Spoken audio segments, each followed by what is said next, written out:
பெண்களுக்கு உரிய அங்கீகாரம் வழங்கணும் அப்படின்னு கனிமொழி தெரிவிச்சிருக்காங்க. தமிழ்நாடு அரசோட எம்ஜிஆர் திரைப்படம் மற்றும் தொலைக்காட்சி பயிற்சி நிறுவனத்துல மாணவர் சேர்க்கைக்காக அமைக்கப்பட்டிருக்க குழுவுல ஒரு பெண் உறுப்பினர் கூட நியமிக்கப்படல அப்படின்னு கனிமொழி குற்றம் சாட்டியிருக்காங்க.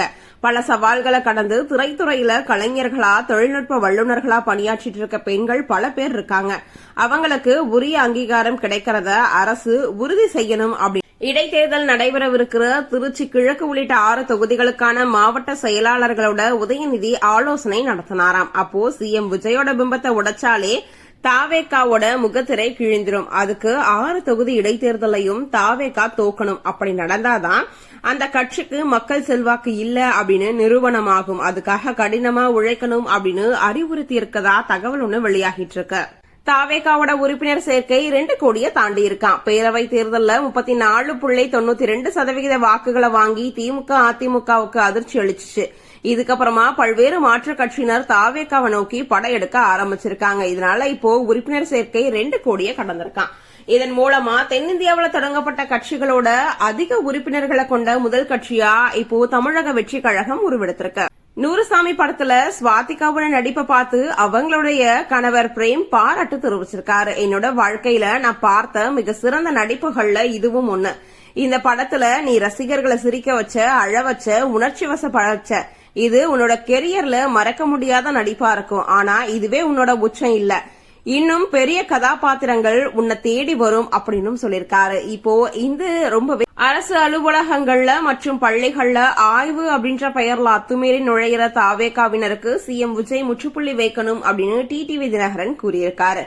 ஆளும் கட்சியினரோட தலையீடு அதிகாரிகளுக்கு அழுத்தங்களை கொடுக்கறது மட்டும் இல்லாம மக்கள் பணிகளையும் இடையூறுகளை ஏற்படுத்த வழிவகுக்கும். அதனால அரசியல் தலையீடு அறவே இல்லாத வகையில அரசு துறைகள் சுதந்திரமா இயங்கிடும் சூழலை உருவாக்கணும் அப்படின்னு சொல்லியிருக்காரு. ஈரோடு பவானியில 74 வயது மூதாட்டியை தாக்கி 2 போதை இளைஞர்கள் பாலியல் வன்கொடுமை செய்ததா வெளிவந்திருக்கிற செய்தி மனதை பதைபதைக்க வைக்கிறதா நயினார் நாகேந்திரன் தெரிவிச்சிருக்காரு. மூதாட்டிக்கு கூட பாதுகாப்பு இல்லாத ஆட்சிதான் மாற்றமா அப்படின்னு காட்டமா கேள்வியும் எழுப்பியிருக்காரு.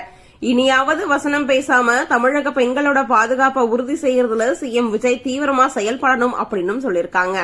திமுகவோட எக்ஸ் அமைச்சர் டிஆர்பி ராஜாவுக்கு தொழில்துறை அமைச்சர் கீர்த்தனா காட்டமா பதிலடி கொடுத்திருக்காங்க. மக்களோட மாற்றத்தை விரும்பி டிஆர்பி ராஜாவை வீட்டுக்கு அனுப்பி வச்சிருக்காங்க. ஆனா அவரோ இன்னும் தன்னை தொழில்துறை அமைச்சராவே நினைச்சிட்டு இருக்கிறாரு அப்படின்னு சொல்லியிருக்காங்க. இனியாவது பண்ணையார் தனமான பேச்செல்லாம் விட்டுட்டு மக்கள் கொடுத்த தீர்ப்பை ஏத்துங்க அப்படிங்க சாடியிருக்காங்க. திமுக ஆட்சியில் வழங்கப்பட்ட இலவச அரிசியை யாருமே சாப்பிட முடியல அப்படின்னு ஆதவ் அர்ஜுனா சொல்லியிருக்காரு. மக்கள் ரேஷன் அரிசிய இட்லி செய்யறதுக்கும் மாடுகளுக்கு உணவளிக்கிறதுக்கும் தான் பயன்படுத்திட்டு இருக்காங்க அப்படின்னு சொல்லிருக்காங்க. ஆனா இப்போ மக்கள் சமைத்து உண்ற வகையில தரமான அரிசியை வழங்குமாறு சிஎம் விஜய் உத்தரவிட்டிருக்கிறதாவும் அவர் குறிப்பிட்டிருக்காரு. தூய்மை பணியை தனியார் வசம் ஒப்படைக்க தமிழக அரசு டெண்டர் கோரியிருக்கிறதா தகவல் ஒன்று வெளியாகியிருக்கு.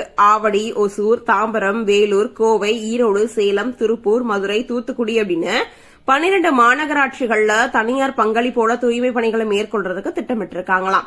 தனியார் மயமாக்கினா போராட்டம் நடத்துவோம் அப்படின்னு தூய்மை பணியாளர்கள் கோரிக்கையும் விடுத்திருக்காங்க.